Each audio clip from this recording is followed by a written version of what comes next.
Salut Benjamin, Salut. merci d'avoir accepté mon invitation. Benjamin, tu es maître de conférence en économie à Sciences Po Bordeaux et tu viens de sortir un ouvrage aux éditions La Découverte. Ça s'appelle Chine, États-Unis, le capitalisme contre la mondialisation. Non mais ça floute quand tu. Ah oui, je pourrais le truc là.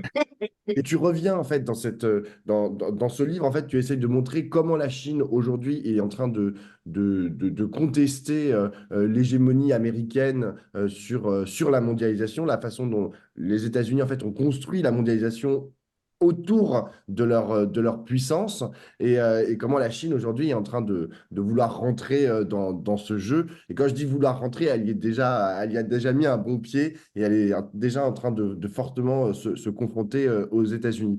Avant de rentrer un peu dans le détail de ce que tu racontes dans ton livre, j'avais une question qui était plus propre à ce qui se passe en Chine, parce qu'avant de savoir que veut la Chine, c'est bien de savoir bah, c'est quoi exactement la Chine.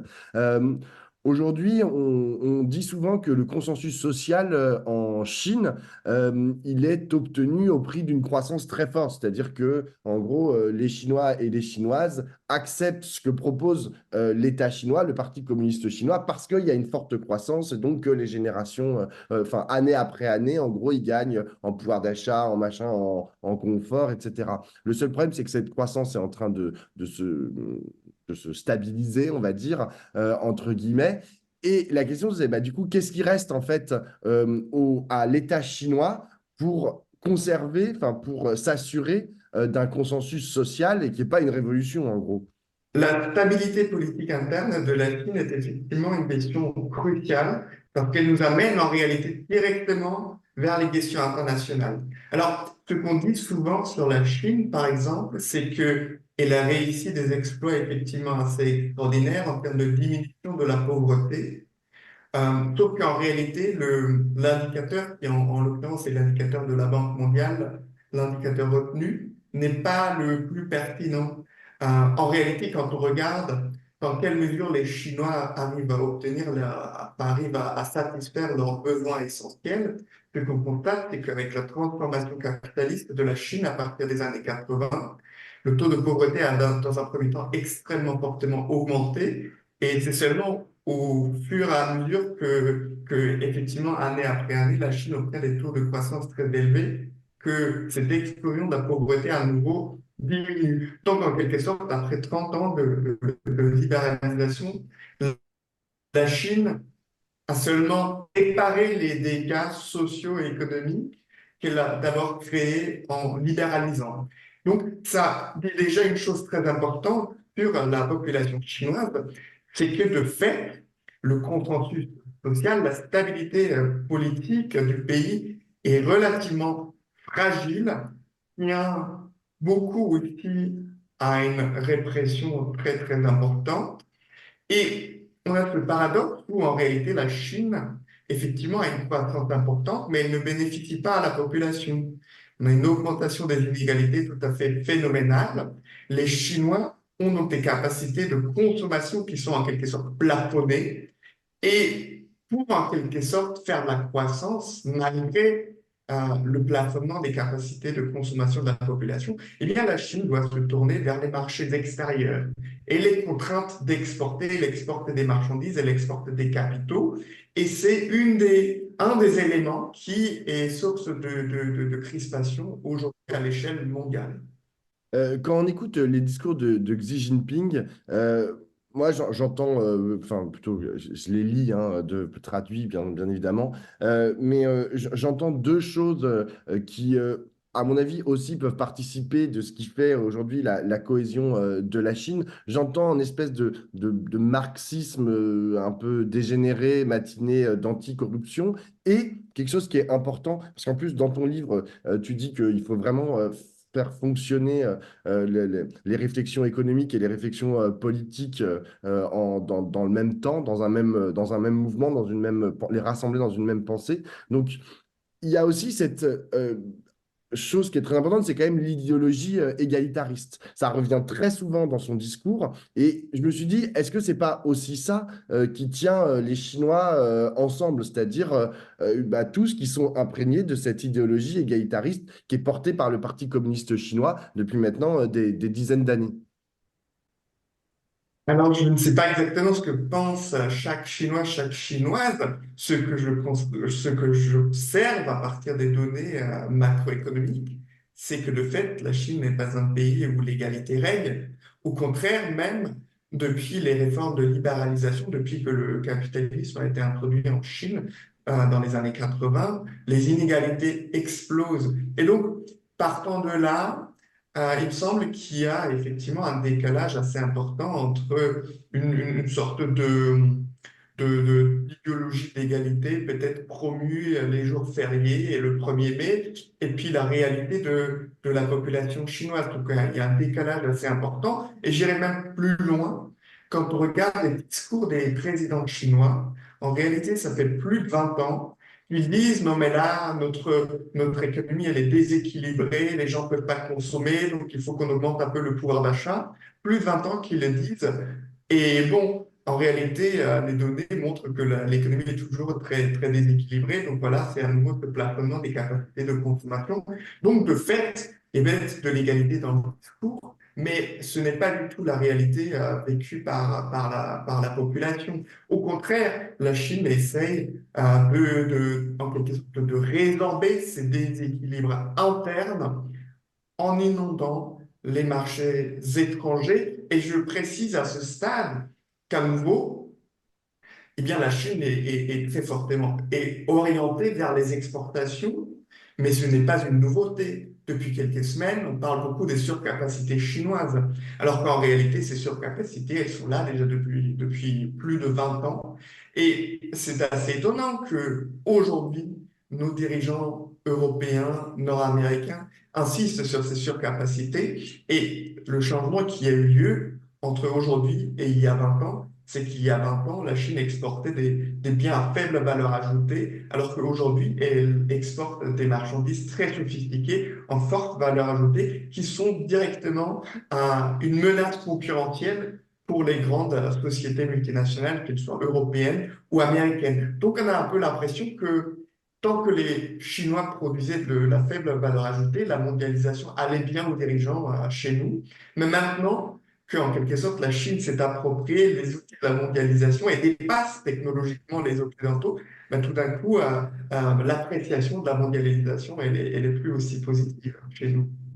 C'est comme ça que tu expliques que la Chine aujourd'hui, sur un plan, on va dire, un peu plus politico-diplomatique qu'économique, elle est attirante pour le Sud global. C'est parce que précisément, elle réussit à s'inscrire de façon très rapide et quasi violente, on va dire, dans ce marché mondial en vendant des produits à forte valeur ajoutée? Ou est-ce qu'il y a autre chose? Parce que j'essaye de comprendre en fait pourquoi le Sud global, si tant est qu'il existe vraiment, ou les Suds, est tellement attiré en fait par la Chine.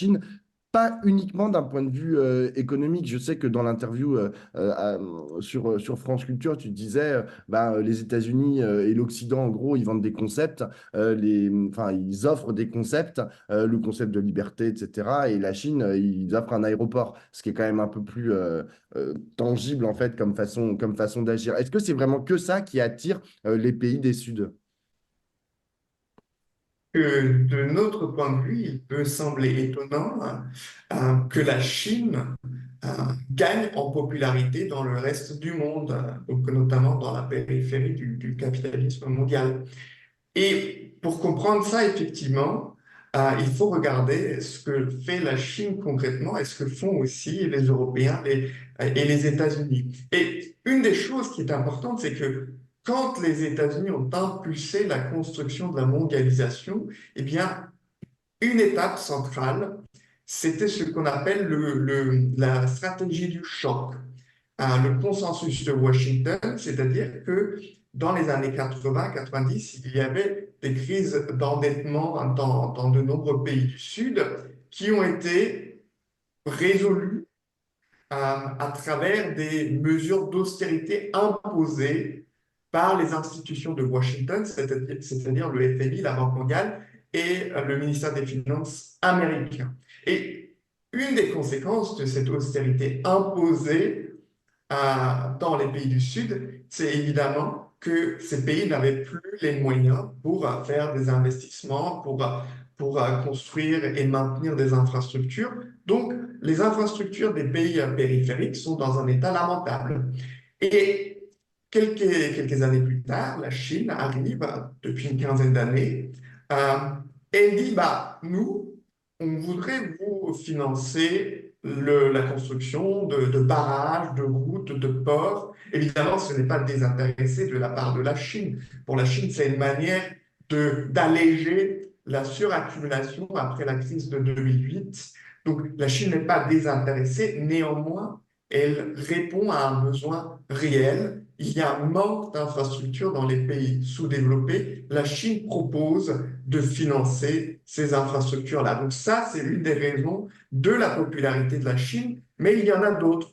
La Chine est par exemple très active ces dernières années aussi en matière de diplomatie étudiante. C'est-à-dire que la Chine propose des bourses aux étudiants venant de pays pauvres et leur permet ainsi de faire des séjours et d'obtenir des connaissances et une formation en Chine. Ça contraste beaucoup par rapport à des stratégies qui sont menées actuellement en France, par exemple, où on augmente les frais d'inscription pour les étudiants extra-européens. Donc la Chine attire de multiples manières, et je pourrais trouver plein d'autres exemples. Les exemples sont dans le livre, mais il y a aussi sur les questions des guerres, peut-être un élément sur lequel je voudrais insister, c'est que les États-Unis et leurs alliés paraissent aux yeux des pays de la périphérie du monde comme des pays qui mènent des politiques hypocrites, des doubles standards. Euh, et l'exemple qui revient souvent, c'est l'exemple de la guerre en Irak, qui était donc une guerre américaine, sans l'aval de la communauté internationale. Donc voilà une chose. Et puis plus récemment, il y a l'invasion russe de l'Ukraine. Et là, les pays sous-développés, ils disent, mais on ne comprend pas. On doit condamner l'invasion russe, mais on n'est pas censé condamner l'invasion américaine en Irak, alors que les deux ne respectent pas le droit international. Donc, il y a aussi l'impression qui s'intensifie que finalement, les États-Unis eh bien, appliquent des doubles standards que la Chine n'applique pas. Et donc, la Chine paraît en quelque sorte plus mesurée et donc, en quelque sorte, paraît comme une superpuissance plus désirable pour de nombreux pays. Quel est le moteur de cette action diplomatico-économico-politique au niveau du monde pour la Chine?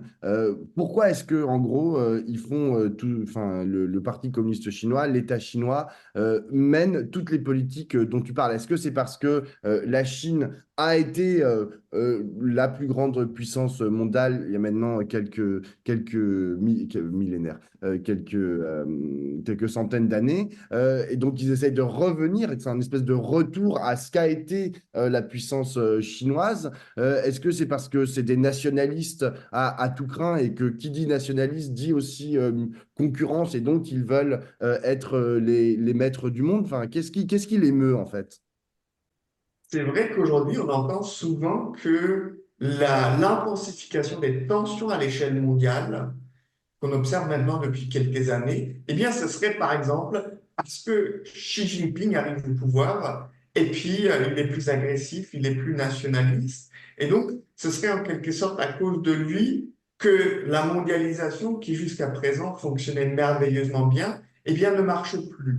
Donc ça, c'est un argument qui est avancé assez souvent. Un autre type du même raisonnement, c'est de dire, bah, c'est Donald Trump, c'est l'arrivée de Donald Trump et depuis tout se casse la figure. Eh bien, mon livre précisément prend un peu le contre-pied de ces explications très individualisantes et essaye au contraire de comprendre les raisons profondes politico-économiques des tensions et de la tempête que tout le monde peut observer aujourd'hui. Et d'où viennent donc ces tensions très profondes? Eh bien, elles précèdent à la fois Donald Trump, elles précèdent Xi Jinping.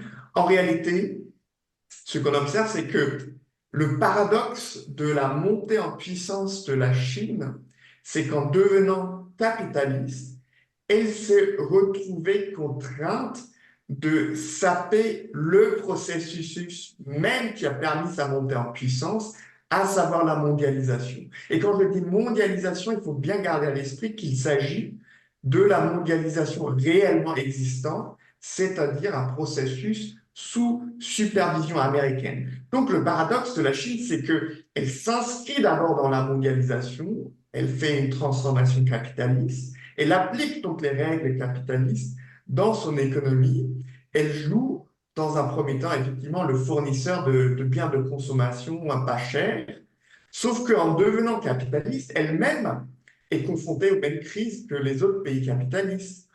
Et donc, la crise de 2008, c'est aussi une crise en Chine et la Chine essaie d'y répondre avec un plan de relance, chose très typique dans les économies modernes.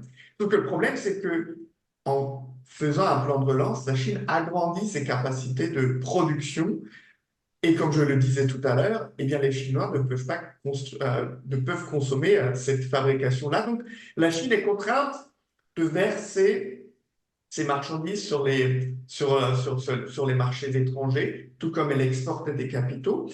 Et c'est ça qui en réalité crée des tensions. Et ces tensions, même en réalité, commencent dès les années 2000. Donc, en devenant capitaliste, en quelque sorte, la Chine se projette vers l'extérieur. Et quand la Chine essaie de prendre des parts de marché grandissantes à l'étranger, eh bien, elle se rend vulnérable.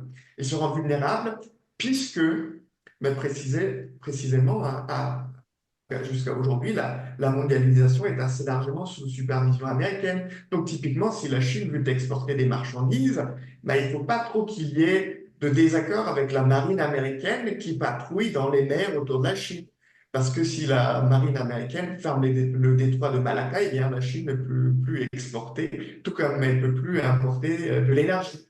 Donc, la Chine se rend compte qu'en réalité, cette extraversion de son économie, eh bien, la rend vulnérable. Et donc maintenant, elle réfléchit à des manières à réduire la vulnérabilité. Et donc, elle propose de mettre en place une économie mondiale non plus américano-centrée, mais sino-centrée, centrée autour de la Chine, chose qui est évidemment inacceptable pour les États-Unis. Voilà pourquoi on a des tensions de plus en plus vives entre les deux grandes puissances.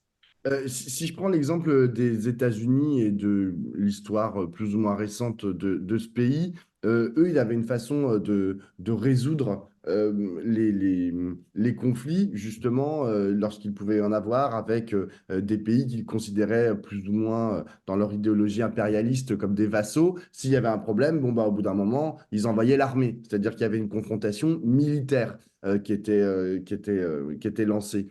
Est-ce qu'on peut imaginer que bah, la Chine fasse la même chose, c'est-à-dire que elle aussi, comme tu l'as dit, elle essaye voilà, d'envahir, on va dire, les 5 continents avec ses propres règles et d'imposer ses propres règles avec elle au centre. Est-ce que au bout d'un moment, bon bah s'il y a des problèmes, tu vois, je sais pas, comme ça s'est passé dans certains pays, c'est dans les années qui viennent de se passer, bon bah elles interviennent aussi militairement. Ce que pour l'instant elle fait pas tellement, enfin, notamment si je compare avec l'histoire des États-Unis. Ce qui est important dans les tensions entre la Chine et les États-Unis aujourd'hui, c'est que la Chine conteste la mondialisation, elle veut mettre en place un marché mondial sino-centré. Et pour ça, eh bien, il faut qu'elle construise des infrastructures sous son propre contrôle. Parce qu'une des spécificités de la mondialisation telle que nous la connaissons, telle qu'elle s'est construite ces dernières décennies, c'est qu'il y a une supervision américaine. Typiquement, pour que l'offre et la demande se rencontrent, eh bien, c'est pas magique. Il faut des infrastructures pour le permettre. Et quand je dis infrastructure, je pense pas seulement aux routes. Je pense par exemple aussi aux infrastructures monétaires. Et alors, si on regarde la monnaie, eh bien, c'est le dollar américain qui est la monnaie cruciale pour les transactions internationales. Alors, si on voit une chose très clairement avec les sanctions financières contre la Russie, c'est que réaliser des transactions en dollars peut être une source de faiblesse, une source de vulnérabilité. Les Chinois l'ont parfaitement compris. C'est la raison pour laquelle ils promeuvent l'internationalisation du renminbi, c'est-à-dire l'utilisation internationale de la monnaie chinoise. Et dans plein d'autres domaines, en réalité, la Chine essaie de construire des infrastructures, infrastructures techniques, infrastructures physiques, infrastructures technologiques. Tout ça, je l'analyse de manière plus détaillée dans le livre. Et parmi ces infrastructures, il y a effectivement aussi les infrastructures militaires. Et alors, du point de vue militaire, les infrastructures américaines sont très développées. Les États-Unis ont plus de 700 bases militaires dans le monde entier qui leur permettent précisément d'intervenir très rapidement où que ce soit sur la planète.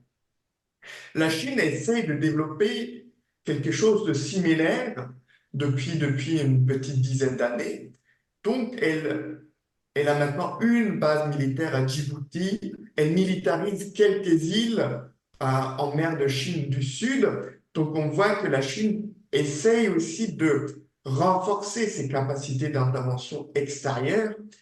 N'empêche, en termes d'ordre de grandeur, pour l'instant, il y a un écart extrêmement important entre les États-Unis et la Chine. Donc, bien que les deux s'engagent dans une course à l'armement, eh bien, les États-Unis sont très, très largement devant la Chine en termes de capacité d'intervention. Et on voit aussi que là où les États-Unis ont plusieurs dizaines, voire plusieurs centaines de bases militaires autour de la Chine, mais la Chine n'en a aucune dans les Caraïbes, par exemple. Tout ça pour dire qu'il y a une course à l'armement qui est pleinement engagée par les deux grandes puissances, mais elle est assez asymétrique à ce stade et se déroule en réalité à proximité de la Chine. Donc c'est dans la mer de Chine du Sud, c'est autour de Taïwan, et ce qui est préoccupant, c'est que plus il y a une présence militaire chinoise et américaine dans cette zone restreinte, bah, plus augmente aussi le risque de frottement, même inintentionnel, qui peut déclencher une escalade guerrière. Mais donc, ce qui importe de comprendre, c'est que finalement, cette concurrence entre la Chine et les États-Unis, c'est un peu la progéniture de la mondialisation et qui maintenant déstabilise profondément la mondialisation. Et comme les États-Unis ne veulent pas abandonner leur supervision, mais que les Chinois prétendent eux-mêmes surveiller la mondialisation, en tout cas un autre type de marché mondial, eh bien, les risques de confrontation et d'affrontement armé entre les deux grandes puissances sont de plus en plus élevés. J'ai une dernière question, Benjamin. Je ne sais pas si tu vas avoir une réponse à cette question, mais et la France dans tout ça? Parce que Xi Jinping est en visite aujourd'hui et demain à Paris. Qu'est-ce que la France, qu'est-ce que plus largement l'Europe, hein, on n'en a pas beaucoup parlé de l'Europe, qu'est-ce que l'Europe a à voir en fait avec cette confrontation sino-américaine? Est-ce que c'est quelque chose qui nous dépasse totalement? Est-ce qu'on a à faire valoir aussi une tierce vision du monde, enfin, je veux dire, différente de celle des États-Unis et de la Chine? Est-ce qu'on est collé derrière les États-Unis? Enfin, je sais pas, comment tu envisages la chose? Ou est-ce que, et ce sera, parce que moi, c'est comme ça que très souvent, on analyse les visites d'État de puissance, de chefs d'État de puissance étrangère comme Xi Jinping, c'est, ah bon, bah voilà, on a signé tant de millions, voire de milliards de contrats entre les deux pays, puis hop, voilà, au revoir. Et il a dit un mot sur les Ouïghours, et puis c'est bon. Et puis, genre, on a le storytelling de la rencontre se termine comme ça. Est-ce que toi, tu as une autre vision de ce qui se passe, de ces relations, en fait, qui pourraient exister avec cet acteur qui est l'Europe ou la France? Il me semble que pour comprendre un peu les dynamiques, il faut aller effectivement au-delà des discours et au-delà de la façade. Et ce qu'on constate pour les Européens, c'est que, tels des somnambules, ils avancent sans comprendre la déstabilisation du monde qui se déroule sous leurs yeux. Donc, en réalité, les Européens sont dans une position délicate. La Chine est en train de les dépasser sur le plan des technologies, sur le plan économique. Et en même temps, ce que font les États-Unis, de plus en plus, c'est qu'ils siphonnent les capitaux européens parce qu'il y a des subventions assez intéressantes pour des investissements réalisés aux États-Unis. Donc, en réalité, le jeu d'équilibriste que les Européens tenter de faire valoir entre être un allié très proche des Américains, mais un partenaire commercial très étroit de la Chine, eh bien, ne tient plus puisque précisément les tensions entre la Chine et les États-Unis sont telles qu'à un moment, soit il faut choisir son camp, soit il faut promouvoir une vision différente. Et pour l'instant, il me semble que les Européens, précisément, n'ont pas compris cet enjeu-là. Ils n'ont pas compris que les États-Unis défendent leur supervision de la mondialisation, tandis que la Chine essaie de mettre en place un autre marché mondial sino-centré. Les Européens n'ont pas compris cet enjeu-là. Et d'ailleurs, c'est assez explicite dans la vision de la Chine aussi des Européens. Ils disent que la Chine, c'est un partenaire, un concurrent stratégique et un rival systémique. On a l'impression d'avoir là un peu un plan de dissertation mal ficelé, parce que précisément, on n'identifie pas la tendance. Et la tendance, c'est à la crispation, à l'intensification de la rivalité entre deux modèles concurrents du marché mondial. Et donc, les Européens n'ont pas compris cet enjeu-là, même si dernièrement, Emmanuel Macron a laissé entendre que son discours à la Sorbonne, par exemple, que finalement, peut-être une vision un peu plus interventionniste à l'échelle européenne serait bienvenue. À ce stade, je ne vois pas du tout comment ça peut se mettre en place concrètement, a fortiori avec les règles européennes qui précisément empêchent un pilotage stratégique de l'économie européenne, comme le font déjà depuis des décennies la Chine et les États-Unis. Donc j'ai l'impression que tant que l'Europe ne se rend pas compte du véritable enjeu du conflit que je retrace assez précisément dans mon livre, eh bien, elle aura vocation à prendre de plus en plus de retard sur les affaires mondiales. Merci beaucoup, Benjamin. Bah, merci pour l'invitation.